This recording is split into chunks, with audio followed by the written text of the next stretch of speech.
Well, the music stopped, so that's usually Mark's prompt for me to start. Welcome to the our third virtual meeting since the situation we find ourselves in. I hope it sees everybody safe and well. And we're very grateful tonight that at fairly short notice, Giles has offered to come and give us this talk. And we very much appreciate it. Should we have the agenda slide up, please, Mark? So the agenda is a fairly short one. As we said, we'd make the meetings more frequent and shorter. So the talk will be from Giles on Longitude and Clocks. Alan has just picked a few interesting bits up, which are, I think, happening imminently. Maybe if you dash out tonight, we might even see it. It is clear out here at the moment, in the right direction.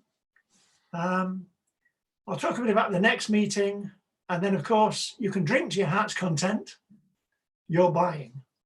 Although we will leave the system running, I think, for 15 minutes or so afterwards, after we've finished. So if you want to have a chat amongst yourselves, in whatever way that works. Talking all at once won't, obviously, but the chat line's there, and maybe one or two people would like to have a quick conversation. Okay. As I mentioned before, Giles is going to give us a talk on Longitude and Clocks.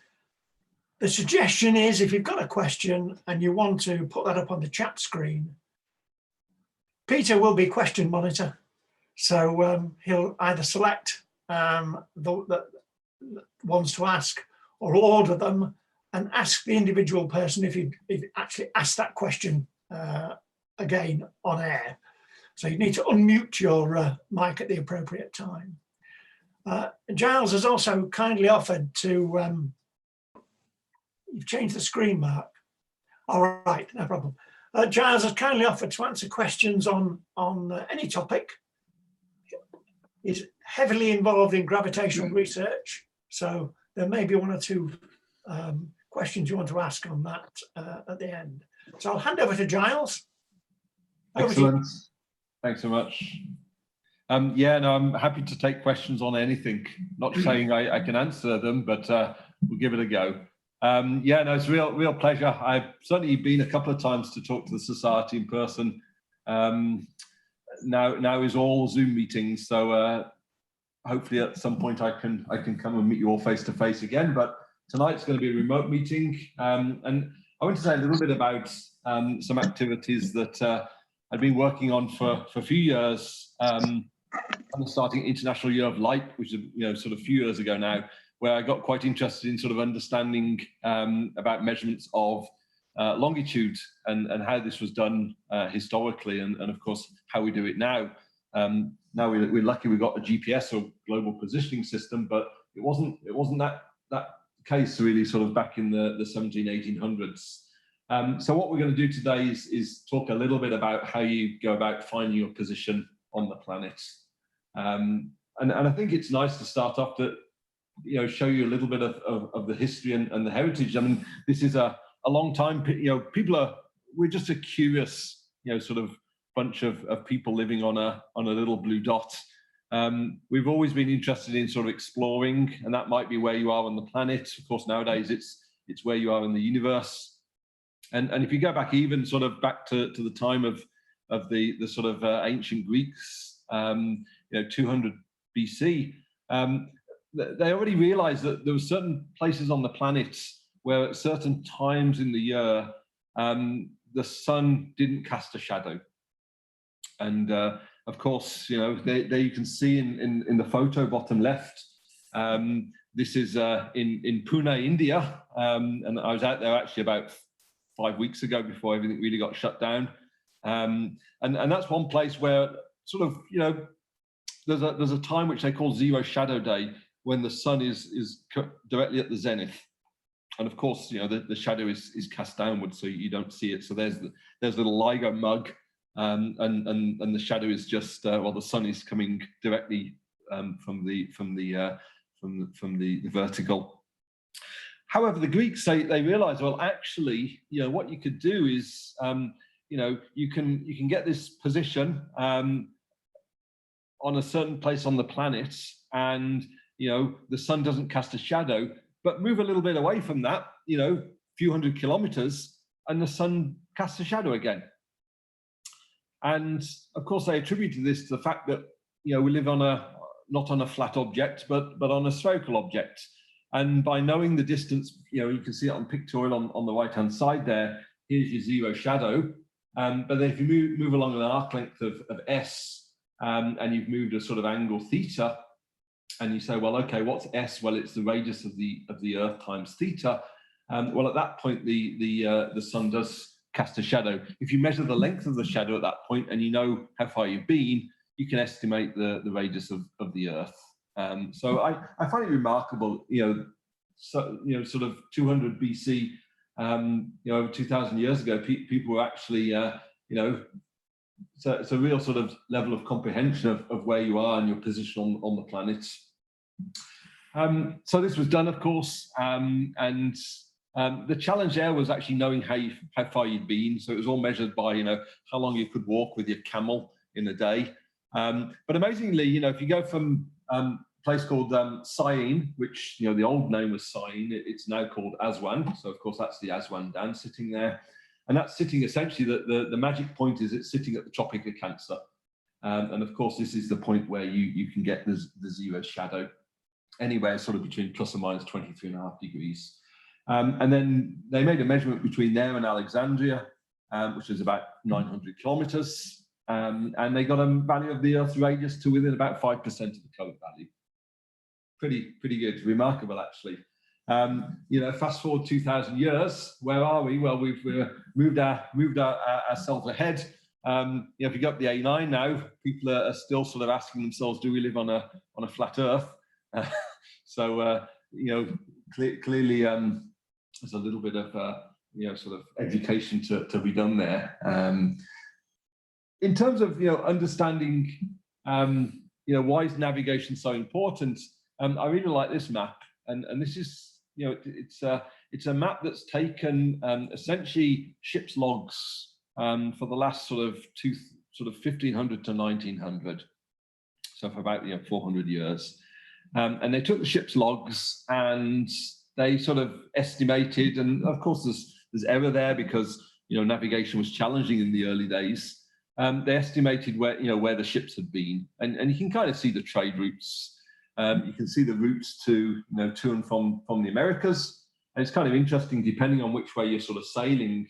If you're sailing against the trade winds, then you have to sort of travel quite far south and then pick them up in a certain direction. Then if you want to kind of go around the Cape here, and you're traveling and you're sailing to India, so you might be going to Mumbai. It's kind of interesting. This is sort of older map of India that doesn't really look quite as accurate as it does nowadays.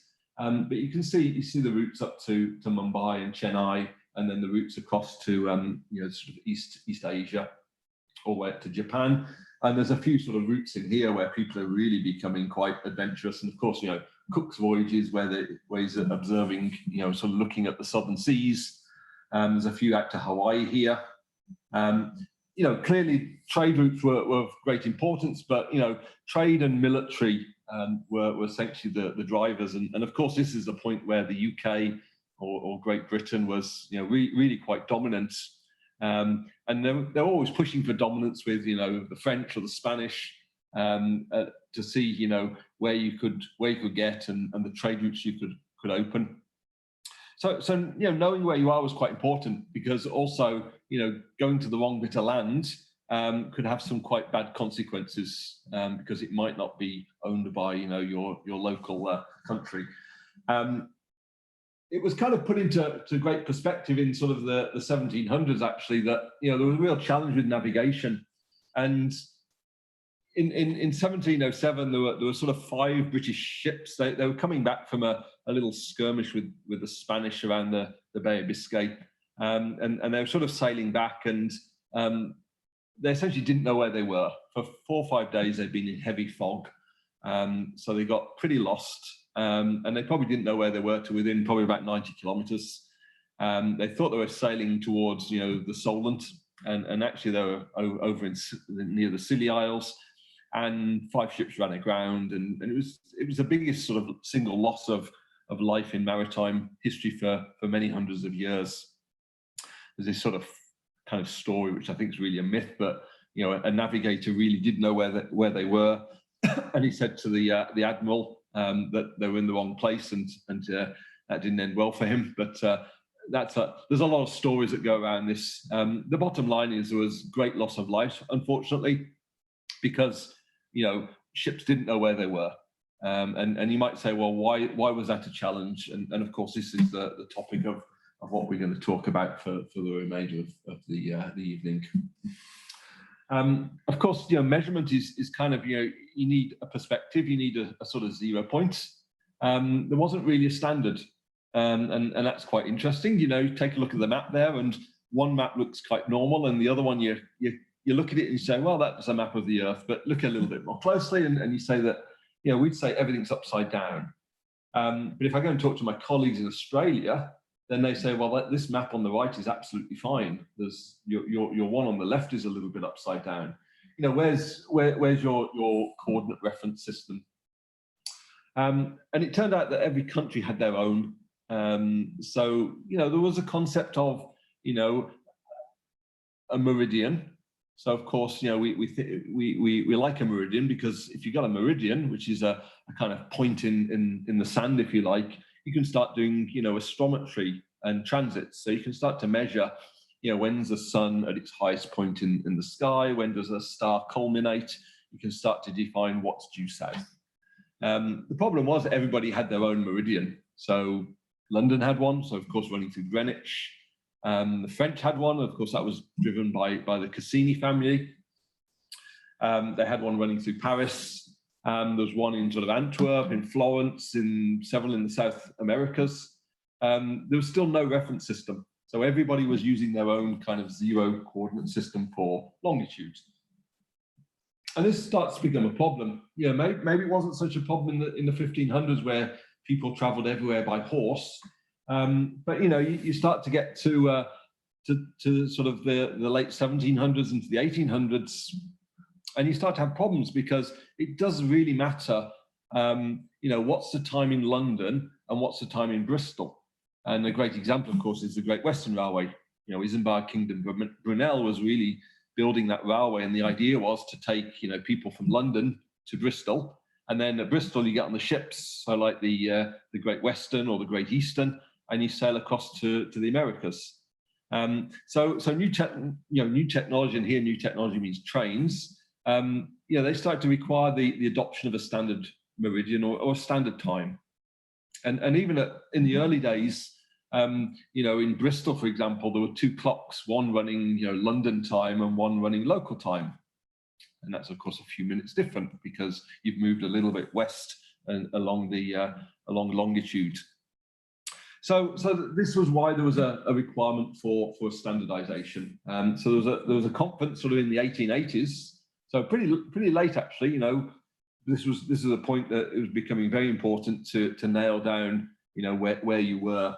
And there you can see some of the different sort of meridian lines. And there's the one running through Greenwich that I'm just pointing to. Here's the Cassini one, and there's some in Portugal and Spain, and then across to Scandinavia, and then in Italy, in Firenze, in the cathedral. There's lines of sort of 0 longitude, and there was a sort of conference, an international meridian conference, and they kind of thrashed out, who should have the prime meridian status, and it ended up being, the UK took that, and the French took something else. They started to take a little bit more in terms of sort of communications, and of course radio communications. They took control of that. So everybody got sort of partitioned out some activity. So the meridian was defined, and the Greenwich meridian was born. But this doesn't still answer the question of, we might have a 0 point, but still, how do you measure your place on the planets? So of course, the way we do that is with coordinate systems. So we have, on a sphere or an oblate spheroid, which is what we have on the Earth, you need 2 coordinates to define your position. You need one, which is your lines of latitude, and of course, there you see on the globe there, you see 0 degrees at the equator, and then as you go sort of northwards, and you pass through the tropics, and then here's sort of Glasgow, Edinburgh, sort of 56-ish. And then you get to the polar circle, and then of course up to the North Pole. And then similarly, you have the same but going south. So you have plus 90 north or minus 90 if you're thinking of south. And those lines are sort of equidistant. So as you go up, you're traversing the same distance on a sphere. Not so for the lines of latitude, because of course at the equator, the lines of latitude, it takes you much longer to go around the equator than it does at the North Pole, because you can walk around very quickly. So these are your second coordinate system. So you got, that should say longitude, of course. So these are your lines of longitude, and these are the prime, here's the prime meridian running from, these are sometimes called great circles, and they sort of bisect the Earth.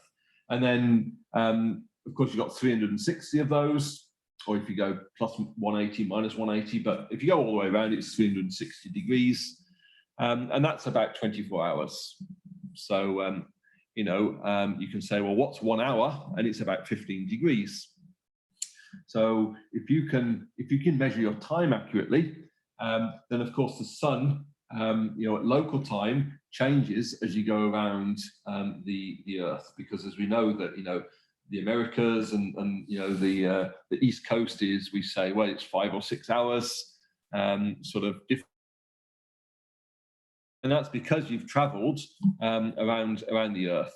So in order to measure longitude, you need to have some way of measuring your time quite accurately. You need to carry a clock with you. So let's think a little bit, how do you actually start measuring latitude and longitude? So latitude is the easy one, or easier one to measure. If you ever try to measure it, it's not completely trivial, but it's the easier one to measure at least. And of course, there we've got the Earth, and it's got an obliquity, so its axis, its rotation axis is tilted, related to the formation of the solar system. All planets have quite different obliquities. Uranus is sort of tipped on its side, so it sort of spins like this to us. Whereas we're at 23.5 degrees, and of course that's what gives us the seasons on as you get sort of away from the equator. If you're close to the equator, the seasons are less pronounced. Certainly in India, there's not a strong seasonal variation. Whereas as you sort of go higher up, so in of course sort of Europe, the seasons become much more marked, because the length of days are very different, and the height of the sun in the sky is very different between summer and winter. So the easiest way, of course, is you go out to the sky and you say, well, okay, let's take the Earth's axis and sort of project that onto the night sky, and that's what gives you the north and the celestial, the north celestial and the south celestial pole, and that's a way of measuring latitude. It's got some challenges. The pole star is pretty close to the celestial pole, but it's not quite at the celestial pole. And if you go to the southern hemisphere, it's really tricky. So I've got this video here, and this might not play actually over Zoom. I'll happily sort of send the slides over to Andrew, and can put them on the website. This is a video. I'll tell you a little bit what it does. It's a video from Stellarium, and it just shows you what it looks like in the north and southern hemisphere. So in the north hemisphere, what you've got is the pole star, which is sitting here, and you've got the sky rotating around, and the pole star just wanders around a little bit because it's not quite the middle. Well, there you go in the southern hemisphere. It's much harder to work out, if you're trying to do polar alignment in the southern hemisphere, much more tricky because there's no bright star nearby. However, that's, it's a good way of measuring your latitude. Though of course you can do that at night. What do you do during the day? Well, you have to look at, objects like the sun. Okay, so how do you do that? Well, you can look at the altitude of the sun and its culmination. So its highest point at due south. And then what you have to do is you have to go back to an almanac, and you have to then look at, given the date where you're making the measurements, and the position of or the timing of the altitude, then you can work out your latitude. So in the winter, of course, the sun kind of, this is for Glasgow, and it comes quite low over the horizon. This is why we see quite different seasons. In the summer, of course, it traverses very high in the sky. Of course, we get much longer days in the summer, much shorter days in the winter. So armed with an almanac, you can then actually work out your altitude by measuring the sun during the day, and that's what we do with a sextant. If you look at the numbers and you say, well, what's the altitude in the summer and the winter? Then it's roughly about 10 degrees in the winter and 56 in the summer. That's pretty close to your latitude, but not quite exactly for Glasgow. And the difference is because you have to also worry about the fact that the Earth's orbit's a little bit elliptical. And this one here is almost the latitude minus twice 23.5 degrees, of course. So this is why you see the seasons. So there is a way to measure latitude, and going out with a sextant, which is sort of a sextant is this sort of 60 degree. It's got a telescope, a bunch of mirrors, and the idea is that you're looking at an object, and you can sort of adjust the angles with a micrometer, and you can get a partial image of the whatever you're looking at, typically the sun, and you put that down onto the horizon, and then you read off essentially you're reading off the altitude of the object, and you can sort your almanac, and then you can get your latitude. Of course, nowadays, it's a dying art, I would say. The Royal Navy used to still teach people how to use sextants. They may still do. I'm not sure they do. But modern ones were constructed to reduce thermal expansion. They had bubble levels to help sort of get them level, and then filters for viewing through haze. So this was measuring this is measuring latitude, and if you get half a degree, you're within about 50 kilometers. So if you can do a bit better than that, you typically want to be within about 10 kilometers.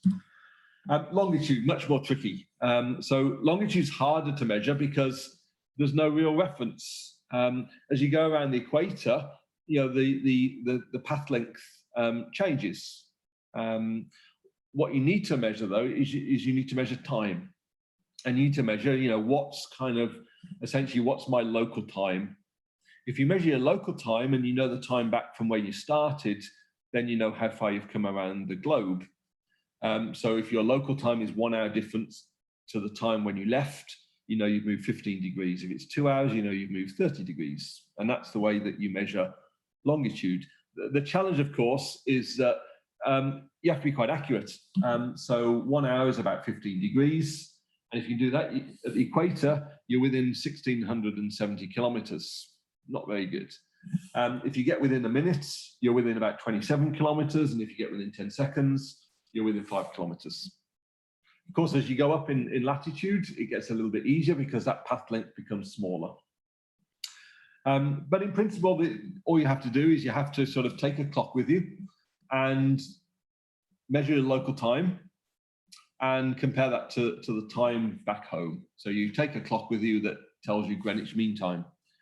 And the challenge, of course, was always knowing what's the time back home, because at the start in the mariner's clock was a pendulum clock, and pendulum clocks really don't work very well on a ship, because as the ship sort of rocks and rolls backwards and forwards, the pendulum gets accelerated and the period of the clock changes. The period of the clock changes, you don't know what's time back home anymore.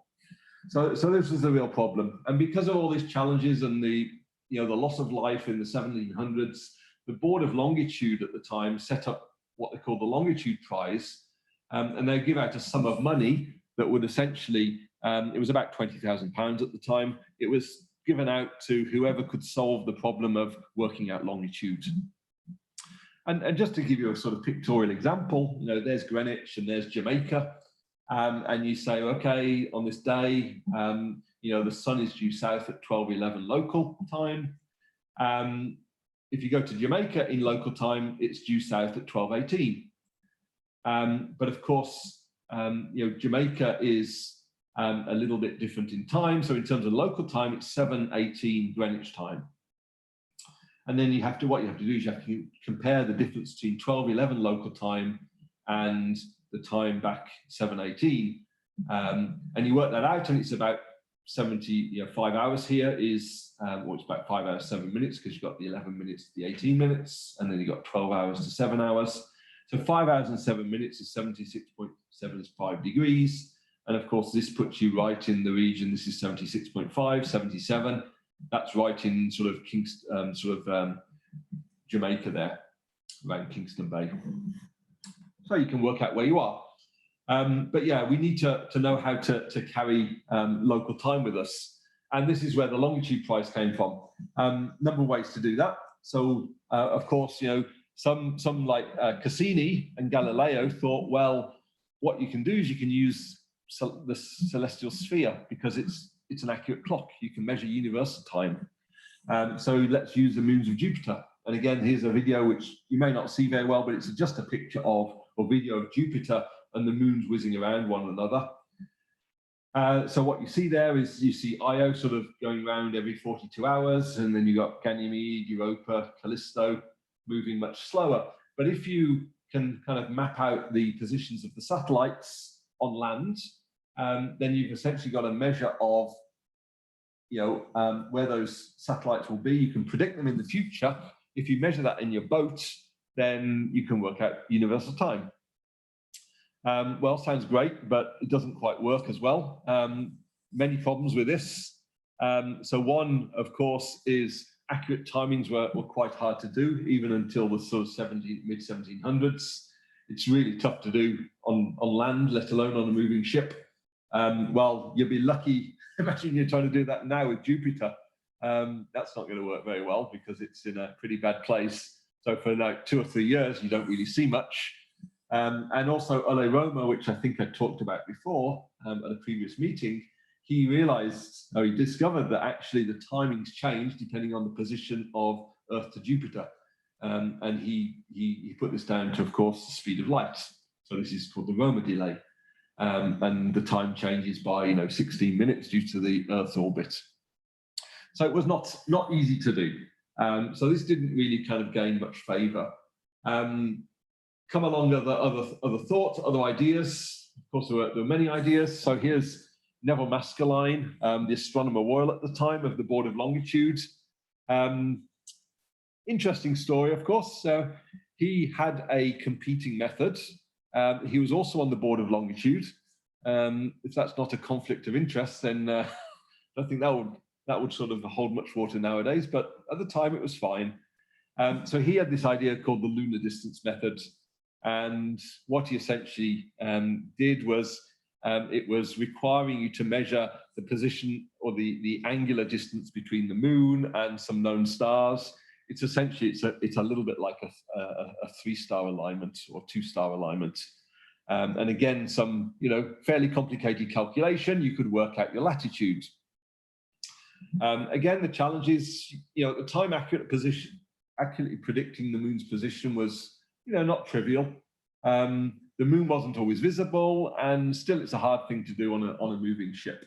However, it was a technique that was sort of tested alongside the chronometer method that finally kind of won the Longitude prize.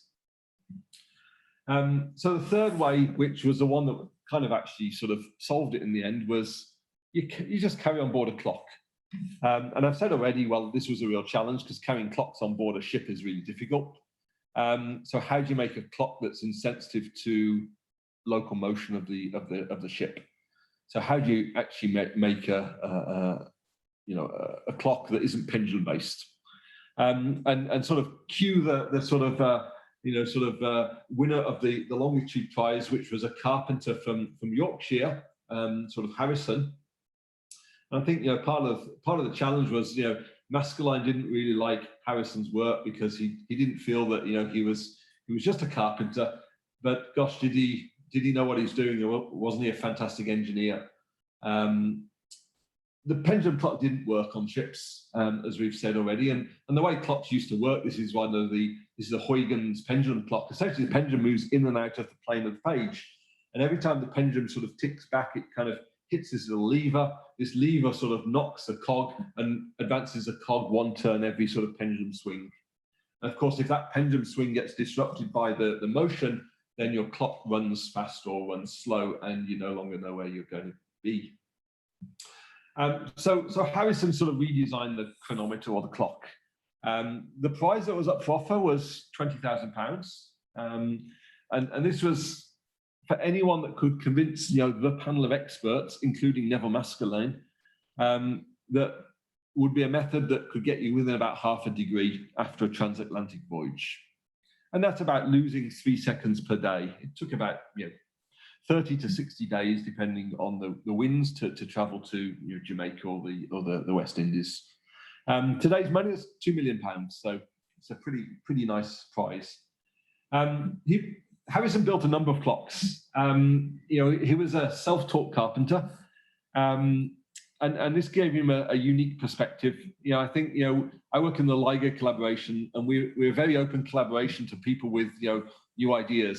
And I think you have to be like that, because you never know what new ideas are going to be the ones that solve the big problems for you. He built 5 timepieces, and it's just remarkable. Actually, he developed things like bimetallic strips to temperature compensate the clocks. He developed roller bearings or cage roller bearings to keep ball bearings in the sort of efficient track. He developed oil-free clocks.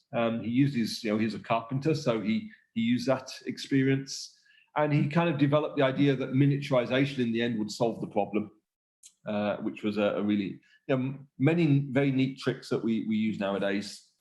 I'm just going to go through some of the clocks. I mean, if you've ever been down to Greenwich, they're on show there, and they really are beautiful timepieces.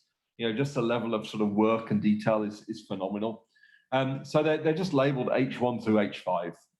So Harrison's first timepiece took him about 5 years to build. He still went for sort of pretty large, chunky things. So about 34 kilos, made out of brass, required winding, ran for about a day.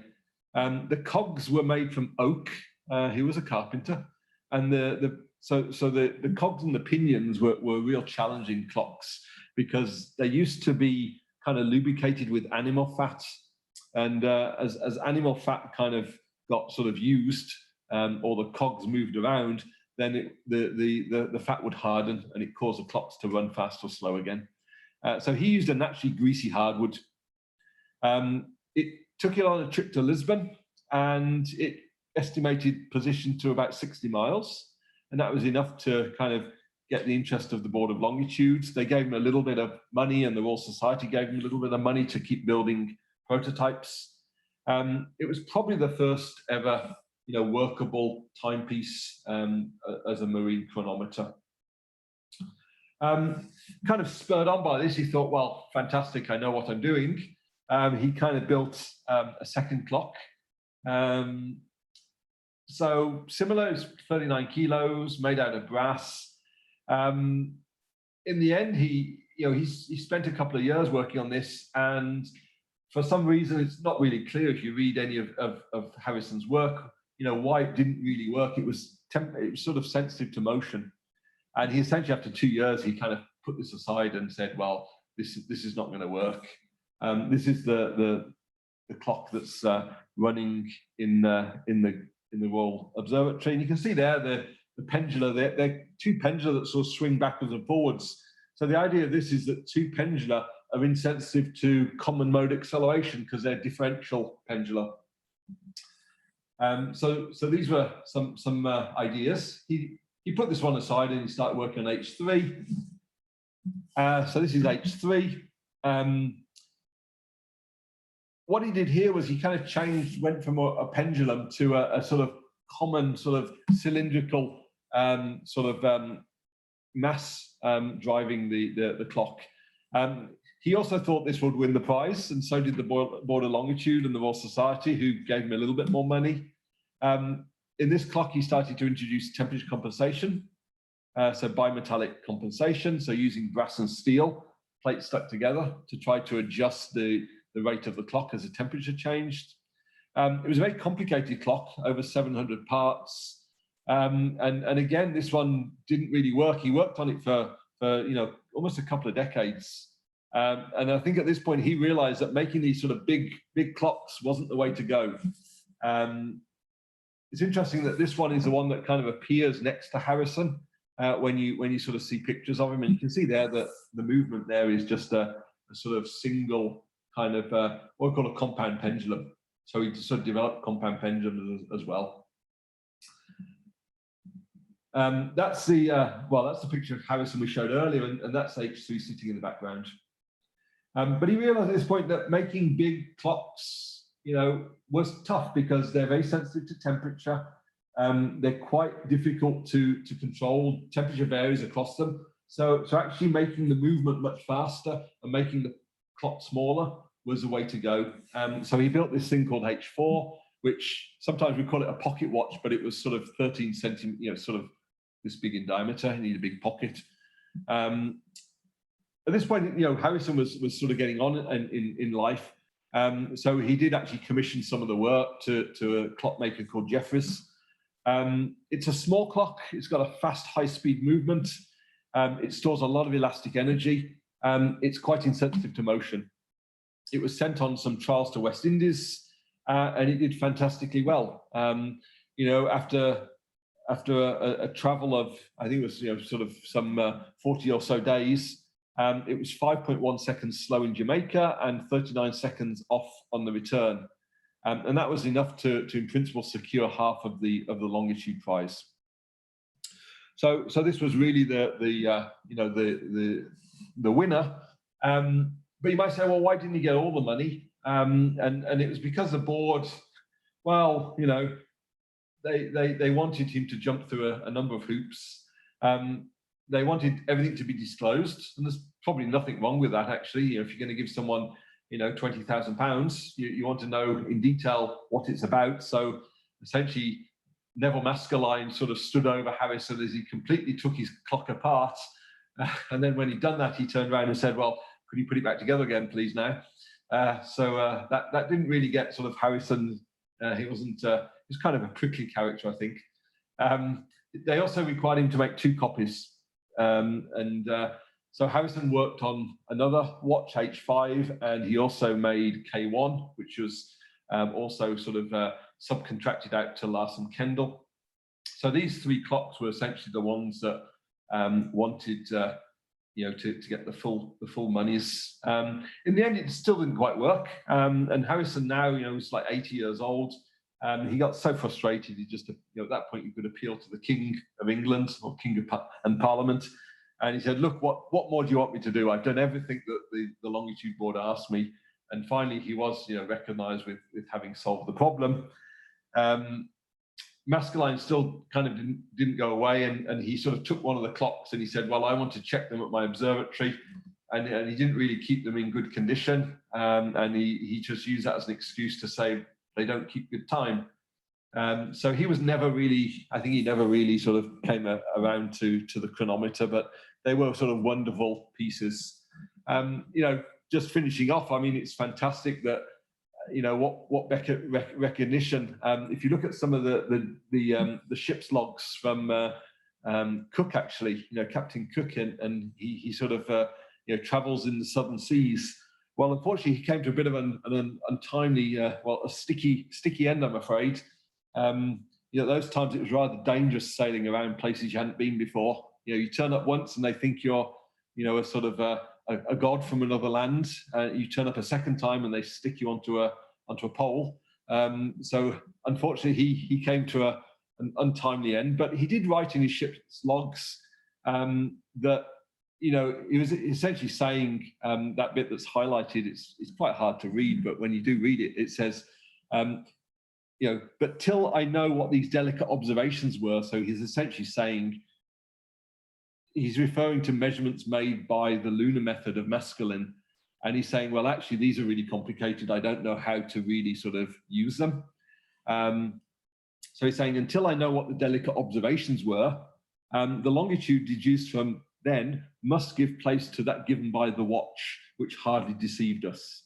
So there's some really, really nice words of, sort of Cook really, really trusts this as a a way to find his way around his voyage. And he used the notion of longitude to really map out the sort of southern, the Southern Ocean. So that's the other way. As well as knowing where you are, you can of course use longitude to work out where the land is and actually do some cartography. So these clocks were taken on a variety of voyages. K1 was used by Cook, and later on he refers to it as his trusty friend. They weren't cheap. They cost 50 of them would get you a Royal Navy ship. The K2 was a simplified design, made a little bit cheaper, and it was taken on the voyage by William Bligh on the Bounty. And after the mutiny, it was kind of stolen and held on Pitcairn Island for a number of years. And actually, there you can see the stamp, and there's the Bounty chronometer, which is K2, and that's there it is as well. And there's this sort of really great letter actually, and this is written by William Bligh to the Admiralty, and he's kind of saying, I'm really sorry.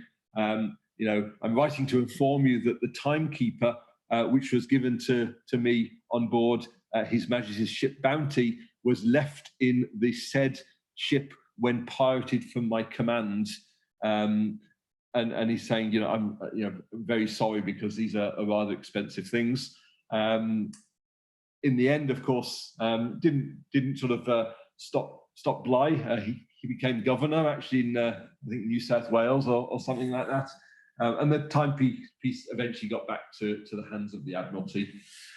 Just to finish off, where are we now? Well, we kind of take it for granted, I think. When we can get out, we use global positioning, GPS. And you say, well, what is GPS? Well, GPS is a whole constellation of satellites. And it typically gets you within tens of meters. If you're in the military, then you get a slightly higher resolution.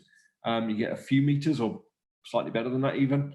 The idea, though, is that you've got this sort of concept of this constellation of satellites above your head, and each of those satellites knows where they are, and they're broadcasting signals. And your phone is just picking up the broadcasts from the satellites. And by measuring knowing the time that those satellites are broadcast and where they are in their orbit, you can work out your position. And you need 4 satellites, and we'll see why you need 4 satellites in a minute. That was back in, I forget, this was a couple of weeks ago, I kind of downloaded this, just to show you that on a particular time, you can always see 4 satellites. Usually, certainly in these latitudes, you see 7 or 8 or even more, up to 12, 13. Some are quite low though, and those are difficult ones to use because the atmospheric effects are particularly challenging. Why do you need 4? Well, these satellites, they sort of broadcast a number of things, and this is a typical stream that your phone will be taking in. And it's just to show you what's it doing. Well, what it's broadcasting here is, the time in Greenwich Mean Time. It's the satellites broadcasting longitude, latitude, because every day the satellites are ranged, and their sort of orbital almanac is updated. You'll see 8 satellites, which is the flag here. You've got the altitude of the satellite, which is about 1,600 meters away from your position. And then there's some error checking to make sure you get the code correctly. So each satellite has a very accurate atomic clock, so it knows its time. And it's quite nice, actually, that you have to worry about corrections due to general relativity and special relativity. So you get time dilation. And you get the fact that these signals, these radio signals, are traveling through the Earth's gravitational field. So they pick up redshift or they pick up delay. So this is one of the real challenges with GPS. It only works because we do predictions and corrections due to gravity. You need 4 satellites. Well, you could in principle do it with 3. If you had 3 satellites, essentially what you're doing is you're saying, that satellite's telling me it's 1,600 meters away, the blue one, let's say. So that means that you're sitting on a ring 1,600 meters from a satellite. And then you look at another satellite, number 2, and it says you're 1,700 meters away. So you draw another ring and you've got 2 intersection points. And then you go 3rd satellite, and then it says you're so far away, and this gives you a location. when you do that in three-dimensional space, in a sphere, you get two intersection points. Only one of those is physical because one of them is sitting on the surface of the Earth, the other one's up in space. So it's absolutely fine to throw one of those solutions away. So you still only need 3 satellites, but you might say, why do we need 4? And you could do it with 3 satellites, but in your phone, you would need an atomic clock.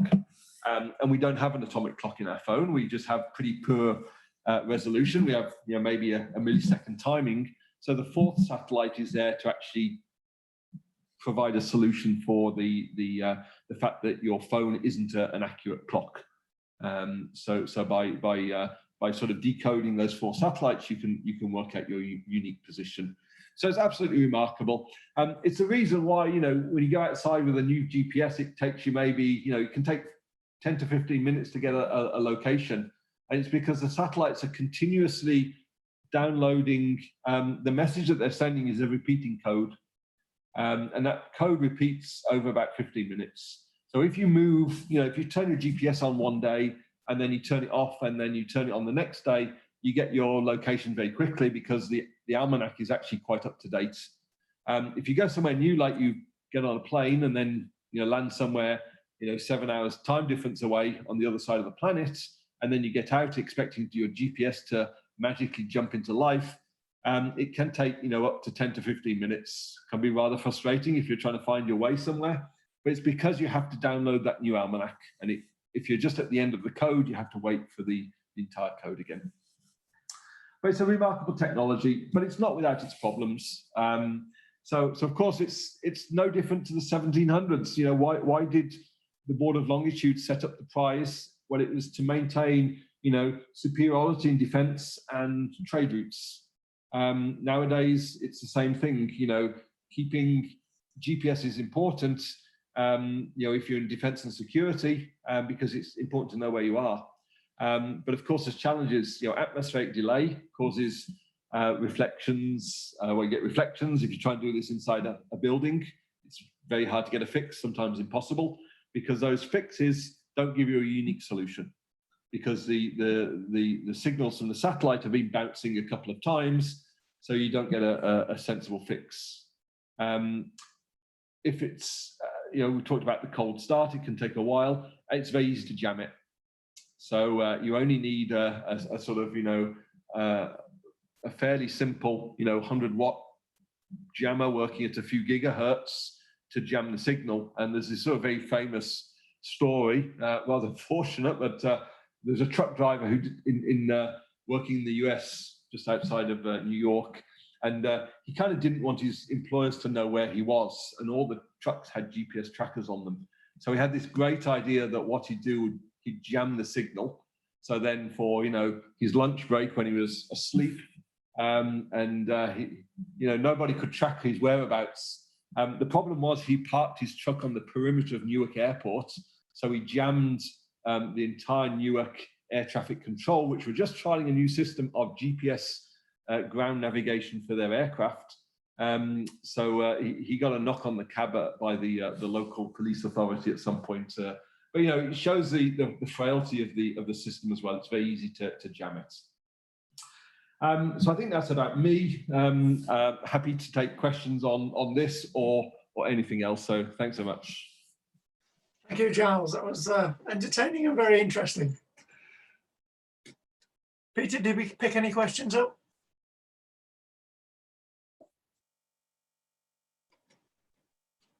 All's quiet. Oh, hello. No, we don't have any questions yet. If people would like to put a question forward. Yeah, there's a hand up. I see Carl and Geraldine had a hand up.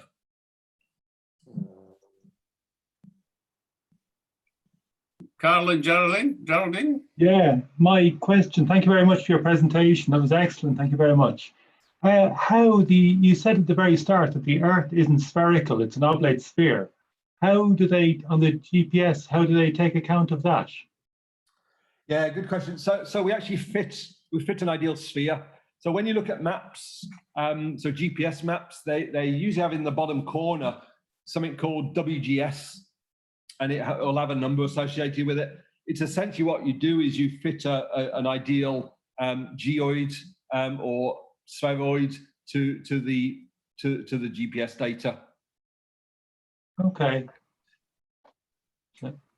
And it turns out that it can give you a few meter errors. So sometimes when you look at Google Maps, and this is particularly when you have a GPS system and you're trying to sort of log your position, you can find that's out by, you know, I've seen errors up to maybe 20, 30 meters, and that's when you're using the wrong coordinate system reference. And WGS stands for World Geodetic System. So if your GPS doesn't use the same coordinate system as the cartographer, you end up with the wrong position on the map. So you could be in the wrong place. Thank you very much. Thank you. Thank you. Okay, do we have any more questions at the moment? Hugh's got his hand up, I think. Oh, here's a question rather than a story. Hello.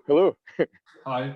Yeah. Hi. No, that was fantastic. It's not a story. No. That was a fascinating talk, Giles. Thank you. But just a quick observation that you might have been aware that during the Gulf Wars, the British MOD relied on the PADS positioning and azimuth determining system for their military equipment. This was a gyro-based system using the Ferranti 125 gyros. Can't tell you a lot about it because obviously official secrets and all that. But it was because they didn't rely on the GPS signal for that very reason. There you go. Yeah, no, it's really interesting actually. I mean, it's kind of one thing that I work on at the moment. So in the UK, the UK government had put so significant funding into what's called quantum technologies, and there's a lot of push now to develop systems, kind of the next sort of phase on from the gyro or the inertially stabilized accelerometer, where you might be using cold atoms as an inertial reference frame, and you're looking at you're measuring acceleration, and by integrating acceleration you can measure position, and this is to try and get around times where GPS is denied. Yeah, very interesting. Thanks. We have a question from Sal Tom. Would you like to unmute and ask your question?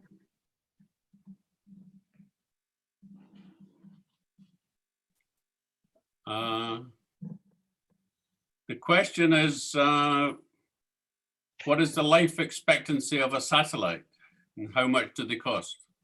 Oh, I don't really know the answer to either of those questions, but they've gone through a number of phases. So, that maybe they're 10, 15 years, but I don't know what Lockheed Martin are the current contractors for the US military. The Galileo satellites, so there's different constellations. So the US, of course, sort of the Lockheed Martin's and they're the GNSS system. In Europe we have Galileo, and then in China they have their own called Baidu. Well, now we left Europe. Who knows what's going to happen? Are we going to build our own? It's a significant undertaking though to start a program off from yourself. It's many multi-billion dollars, of course. Okay, and any more questions, please? I have one observation, Giles. Harrison at one time lived not very far from where I used to live in North Lincolnshire.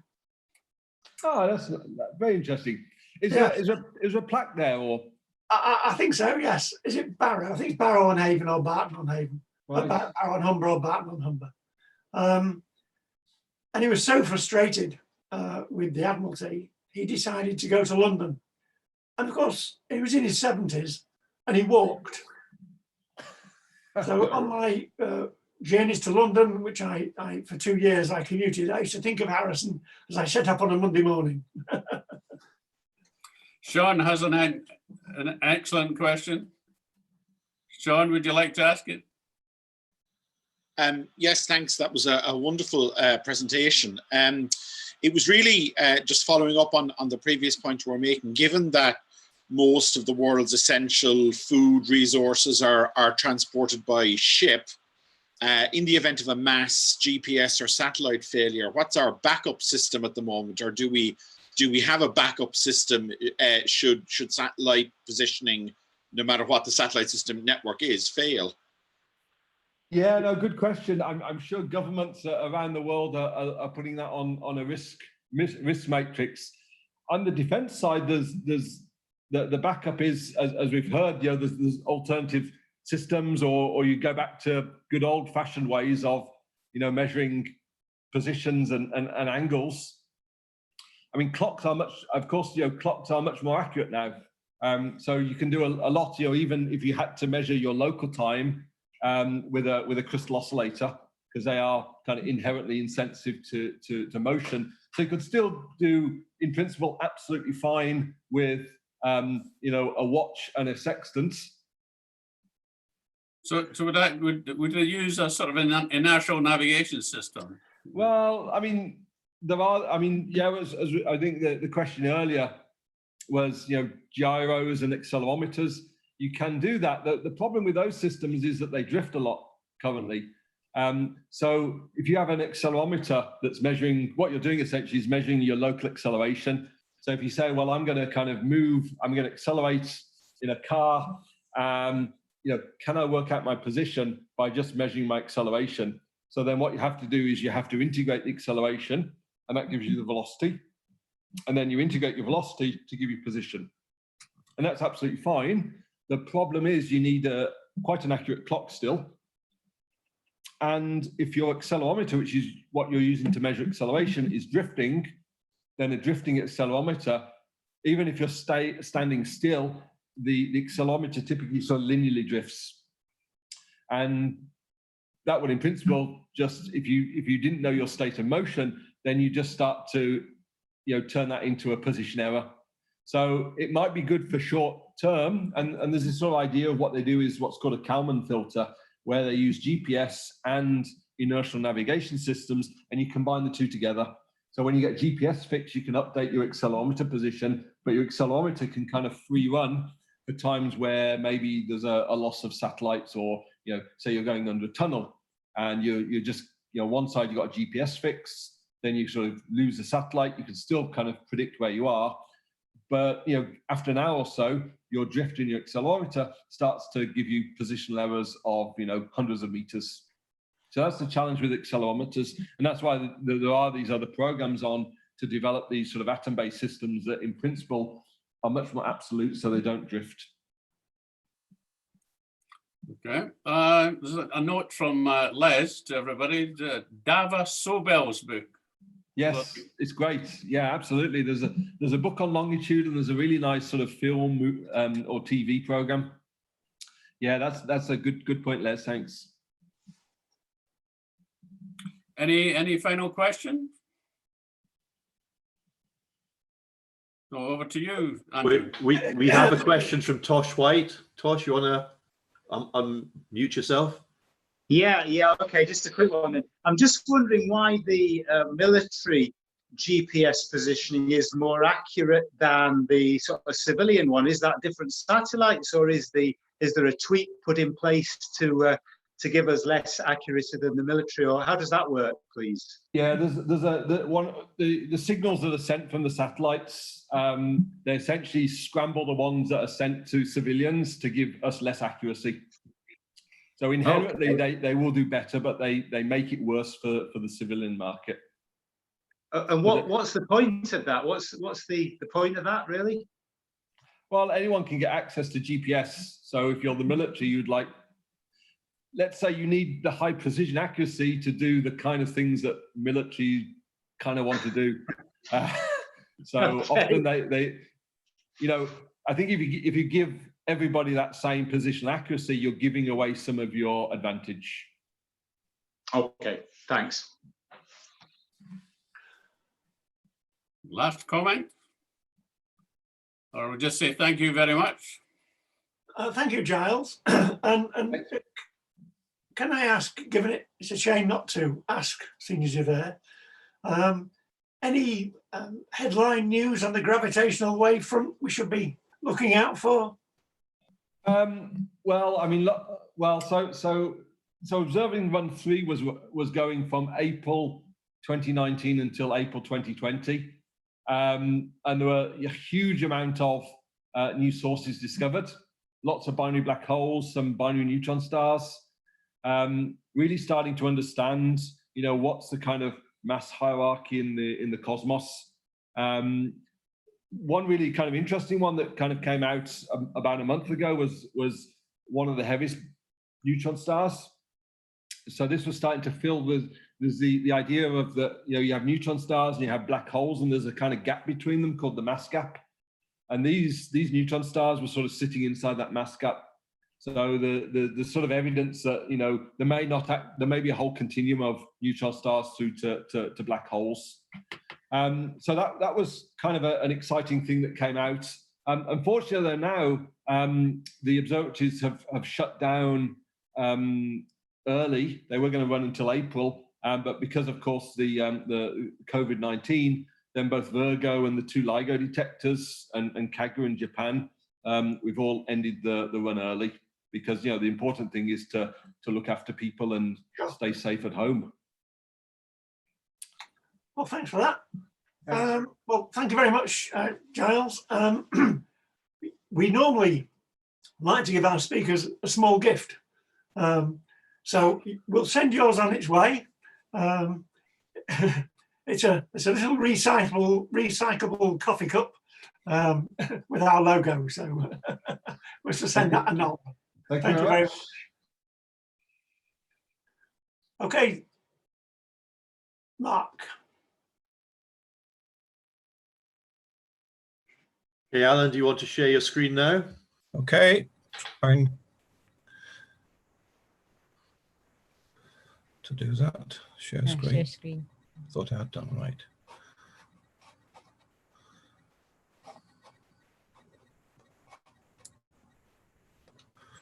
Right, can you hear me? I can hear you, but you've not shared your screen. Well, we have now. I think we have. Try again. Escape. And just Escape. Check that we've shared. Look, share. Share. Okay, sorry, we're getting there. It's okay. Hey. Right, can you see my test card now? Yes, we can do that. Excellent. Right, good. Okay, laser pointer. Right, the sky in April. Well, I'm not really going to do a full sky in April talk, just a few highlights. I only agreed to do this morning because it really wasn't my turn to the sky in month presentation to the society. But I'll start with a review of something that we were interested in over the last few months, and that is the brightness of the star Betelgeuse in Orion, the shoulder of Orion.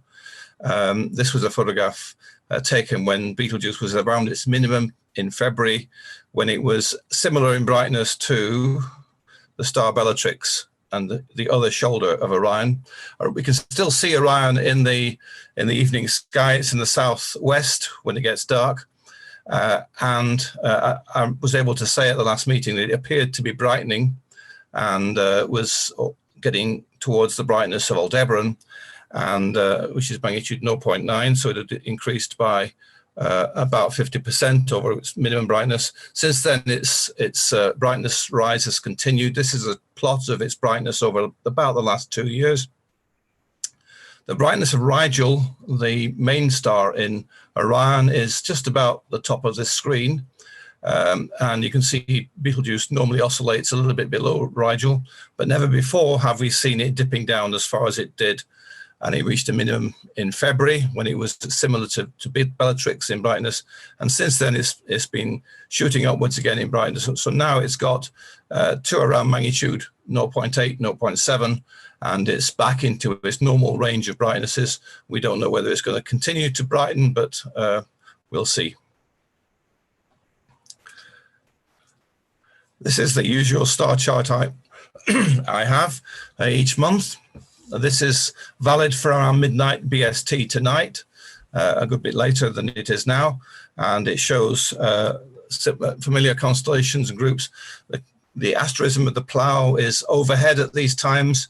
The constellation of Cassiopeia is below the pole star in the north. Like the Plough, it's circumpolar, it never sets from our latitude.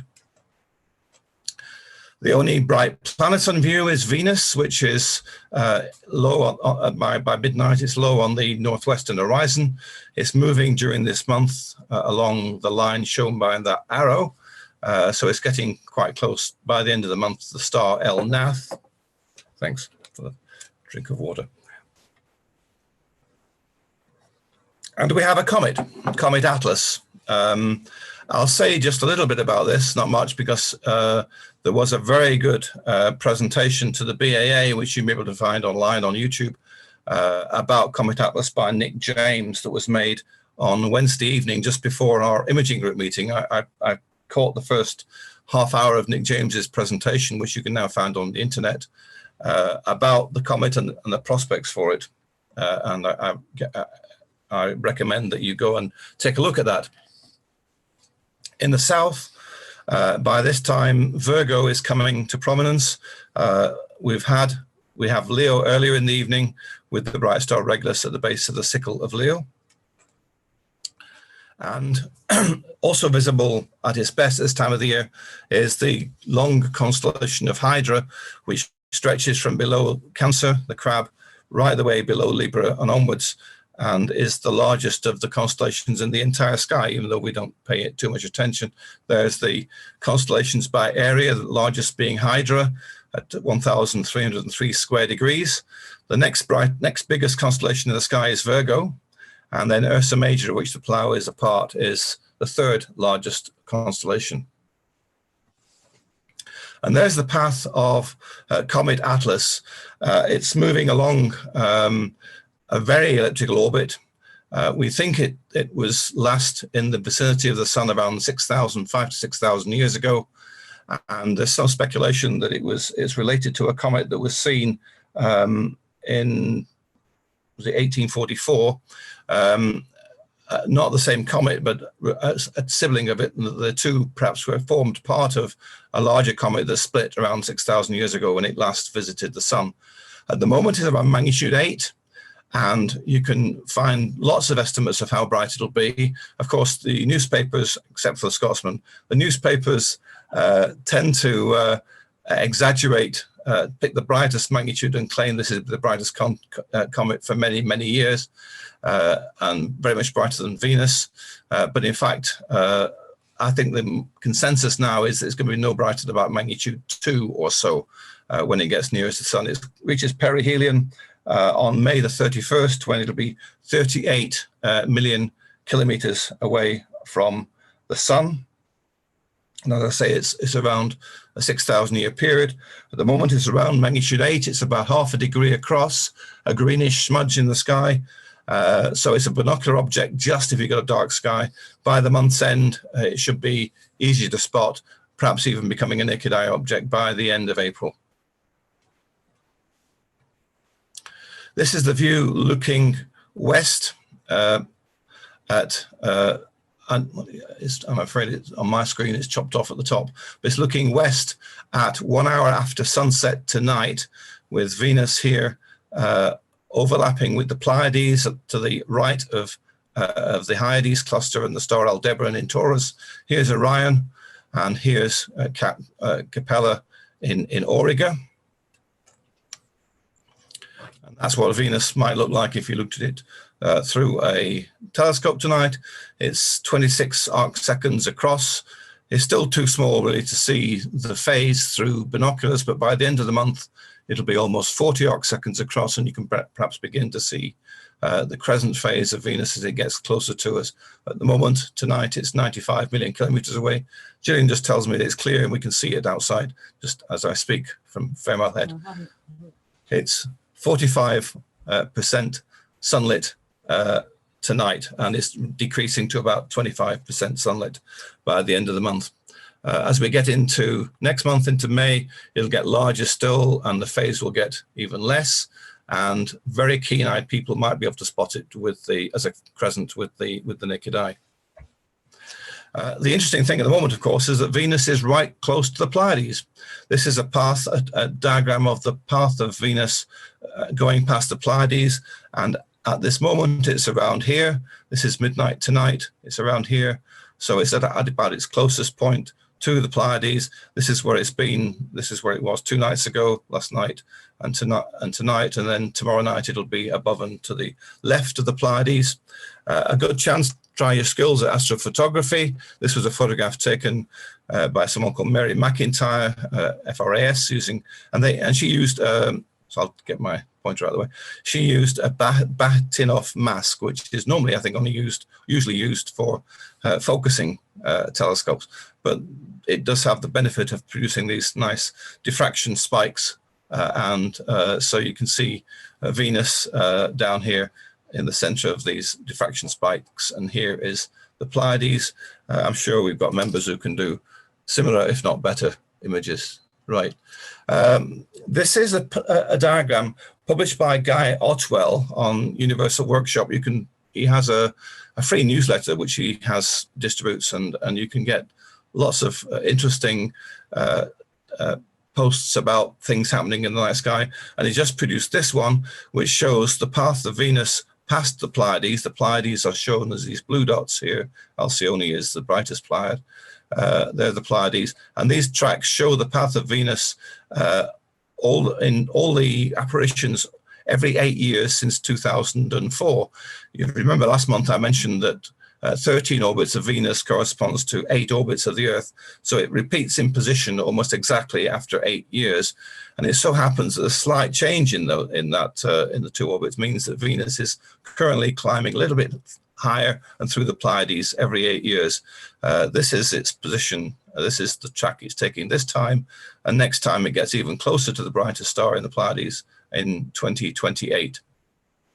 And of course, by 2052 is the last time it passes through the Pleiades, and 2060 it'll pass above the Pleiades. These crescents are meant to represent Venus, but they're too large. They're exaggerated in size. You won't see Venus as clearly as a crescent as that, but it's certainly an interesting thing to look at through binoculars or a low power telescope, and a good chance to take pictures. This is the view at 10 p.m. BST tonight. We have the moon in the south, fairly high in the south, to the right of the constellation of Leo and the sickle of Leo. Here's Orion, still visible at 10 o'clock, a line of Orion's belt pointing across to Sirius and in the other direction towards Aldebaran in Taurus. And above Orion is Gemini with its brightest star, Pollux. If you've got a dark sky, and you won't have a dark sky until the moon's out of the way, but the region in northern Virgo around here is sometimes called the realm of the galaxies. There are lots of fuzzy galaxies to spy out with your telescope if you're so inclined, and of course take pictures. Winding on to the pre-dawn sky, this is the view looking south 1 hour before sunrise tomorrow morning. The brightest stars labeled Deneb is up here, Vega here, and Altair. The 3 stars are the summer triangle. And below them, there are 3 planets. There's also Pluto, I'm afraid, getting mixed up in the thing. You can try to ignore it. But the brightest of these 3 is Jupiter, which is by far the brightest object in the morning sky, but very low down as we see it from Edinburgh. Saturn and Mars are to Jupiter's left. And both of Saturn and Mars are rather similar in brightness, but a good deal fainter than Jupiter. And I'll concentrate on that area which you just highlighted. That's the view of that area at that same time tomorrow morning. Jupiter is around here. The top of this screen is about 30 degrees high above the horizon. So Jupiter is very low down. This is 1 hour before the sunrise, so there's twilight around. You won't see the faintest stars shown here. Saturn and Mars. If I show you the path of the 3 planets over the coming month, those little dashes, those lines, show how those planets are moving between now and the end of April. And there we have a summary of how bright they are and how large they appear through a telescope. Mars and Saturn are similar in brightness right now, but of course rather different in color. Mars being reddish, Saturn more yellowish. Jupiter is much brighter. And Mars is the smaller object, only 6.5 arcseconds across. Saturn's 16 arcseconds, and Jupiter's twice as big again, 37 arcseconds. And even with a telescope at this low altitude, you'd be hard pressed to see much detail on the planetary surfaces. The moons of Jupiter should be visible. During the course of the month, all 3 planets brighten. Mars brightens more quickly as it moves along this line in this direction. Saturn hardly changes in brightness at all, but Mars is going to get a good deal brighter before it reaches opposition. And I just want to, before I finish, one thing I forgot to mention when I mentioned the summer triangle is that we do have a meteor shower, the Lyrids meteor shower, which emanates from the area to the right of Vega in Lyra. That's active for the second half of the month, and it's expected to be expected to peak on around midnight on the 21st, 22nd of April, when you get a number of fast, swift meteors emanating from that radiant to the right of Vega. Those meteors come from comet Thatcher, not the one you know of, but a comet that was last seen in 1861, only seen once in 1861, and it's thought to be in a 415-year orbit. The meteoroids that give rise to the Lyrids meteors follow that same orbit, so they must have been released from the comet many centuries ago. This is a view of, this is the Society's Flickr page. You can find a link to that on the notice of this meeting, and also on the Society's webpage, I believe, showing members photographs of lots of interesting things, including the moon, which I haven't mentioned, but the sun, nebulae, and I think this is Andrew Farrow's photograph of the comet. Take a look there, see what we're doing in the imaging group. But for now, that's all I've got to share with you. Thanks. Thank you very much, Alan. There's a question for Alan. Yeah.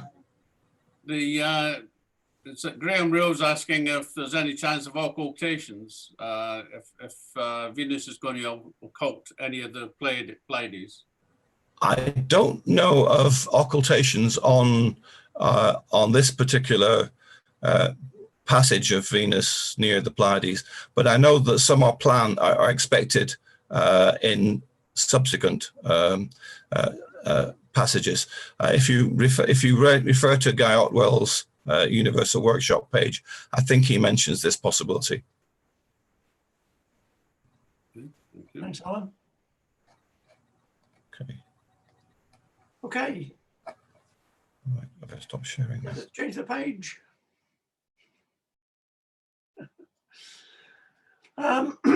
Okay, our next our meeting is the imaging group. We may start it a little earlier. We're just discussing with Horst whether we have another take on the rest of the sky this month, but we'll advise slightly later. Now, as we said before, we're going to have shorter but hopefully more frequent meetings. We'll try and find something on Wednesdays and Fridays, imaging group next Wednesday. We'll advise those on the website and on the Facebook page.